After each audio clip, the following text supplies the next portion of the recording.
नासिर साहब, जंग भी हो गई, पाकिस्तान ने उसमें कामयाबी भी हासिल कर ली, इसके बावजूद इस खित्ते पर जंग के बादल मंडला रहे हैं। सिफारती एफर्ट्स भी चल रही हैं, वज़ीर आज़म ने बड़े कामयाब दौरे किए।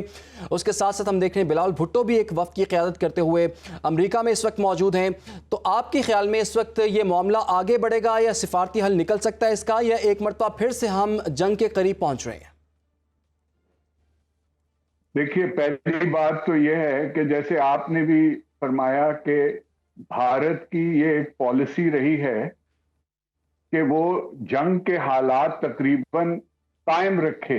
आज से नहीं, जब से ये हुकूमत आई है 2014 से, आपने देखा है कि इनकी एक पॉलिसी रही है कि अपने मसाइल से लोगों का ध्यान बटाने के लिए एक तो ये मुसलमानों को और दूसरा पाकिस्तान को कसूरवार ठहराना चाहते हैं। तो जो वादे ये करते हैं अपने इलेक्शंस में, जब वो पूरे नहीं हो पाते तो वो अटेंशन डाइवर्ट करने के लिए, लोगों का ध्यान हटाने के लिए कहते हैं जी ये हमारे दुश्मन हैं। उसके अलावा जैसे आपने फरमाया 1948 के जो रेजोल्यूशंस थे, उन रेजोल्यूशंस पे ये दुनिया के सामने खड़े हो नहीं सकते। तो इन्होंने कई दिहाइयों से ये बात शुरू की है कि जी पाकिस्तान जो है वो दहशतगर्दी को प्रमोट करता है और दुनिया भर में वो दहशतगर्द मुल्क है। लेकिन दुनिया आज इस बात से कन्विंस इसलिए नहीं हो पा रही, उसके तीन चार वजूहात हैं। लेकिन सबसे बड़ी वजह तो यह है कि जैसे आपने कहा कि पाकिस्तान में इंडिया की दहशतगर्दी के सबूत मौजूद हैं। लेकिन न सिर्फ पाकिस्तान में, आज तो कनाडा में भी मौजूद हैं, अमेरिका में भी मौजूद हैं। तो अब ये हाल है कि वो जब बात दहशतगर्दी की करते हैं तो वो इतने कन्विंसिंग नहीं रहते।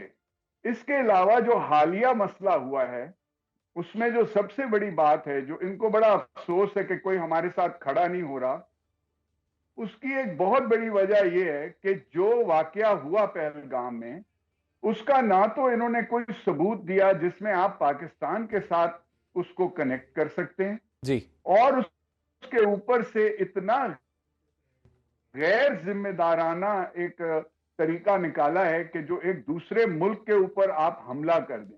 और वो एक आम मुल्क नहीं है, वो एक न्यूक्लियर पावर्ड स्टेट है। आप भी एक न्यूक्लियर पावर स्टेट हैं। तो ये बात बढ़ते बढ़ते एक बहुत बड़ी आफत दुनिया पे ढा सकती है। तो इस वजह से दुनिया जो है वो इनकी बातों से कन्विंस नहीं है। वो ये समझती है कि ये रवैया जो था ये ऐन गैर जिम्मेदाराना था, क्योंकि पाकिस्तान ने यह भी कहा था कि हम इस बात के लिए, पहली बात यह कि हम इसकी मुजम्मत करते हैं इस वाक़े की, और दूसरा ये कि हम चाहते हैं कि आप अगर हमें नहीं मानते तो एक neutral independent international forensic inquiry करवा लीजिए। बिल्कुल, हम उसके लिए तैयार हैं। इसको ये सब एक्सेप्ट किए बगैर आपने जनाब जंग शुरू कर दी, तो ये एक बहुत गैर जिम्मेदाराना बात है। लेकिन ये जैसे आपने फरमाया, ये चीज अब वहां पे कंटिन्यू कर रही है, ये नैरेटिव जारी है। ये जारी किस लिए? दो वजह हैं कि एक जो मोदी हुकूमत उसको कहानियों पे अपनी आवाम को लगाए रखना जो है वो बड़ा जरूरी है। अब जो तासुर हो रहा है मुल्क में, उनके मुल्क में, वो ये है कि ये जंग हम हारे हैं। हमारे 5 जहाज, इन्होंने 6 जहाज कैसे गिरा लिए, अब पूछगछ हो रही है।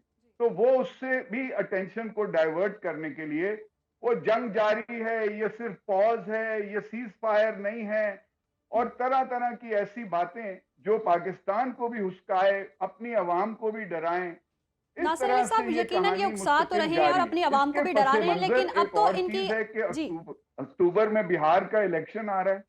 जी फरमाएं। नासिर साहब, मैं ये कह रही थी, अब तो इनकी आवाम में भी मायूसी छा रही है और एक्सेप्टेंस भी आ रही है। अब तो ये लोग भी एडमिट कर रहे हैं कि गिराए हैं हमने तैयारे, और उसके बावजूद जो भारत है वो इस तरह का झूठा प्रोपेगेंडा कर रहा है। तो अब भारत के पास क्या ऑप्शन रहेगी, क्योंकि हर सतह पर तो भारत को अपना काम ही हो चुकी है। भारत के पास ऑप्शन ये है कि अब वो बातचीत की तरफ जाए, अब वो अमन की तरफ बात करे। ना सिर्फ इंटरनेशनल कम्युनिटी उनका साथ नहीं दे रही, बल्कि उनकी अपनी आवाम जो है वो इस बात से अब ये इसको यकीन करने को तैयार नहीं है। और उनको ये भी एहसास है कि ऐसी जंग में किस कदर खतरा है। अच्छा, इसके अलावा अब जो हाल है, अब वो ये कहना चाह रहे हैं कि जी हम 5th जनरेशन जहाज तैयार करेंगे, हम ये बनाना शुरू करेंगे, हम वो करेंगे। ये सब बातें, ये सब धोखे हैं लोगों को बताने के। अगर वो कोई ऐसा जहाज 5th जनरेशन का प्रोडक्शन स्टार्ट करते हैं, 10-12 साल से पहले वो आ नहीं सकता। ये सब ऐसी चीजें हैं जो लोगों को गुमराह करने के लिए हैं। जी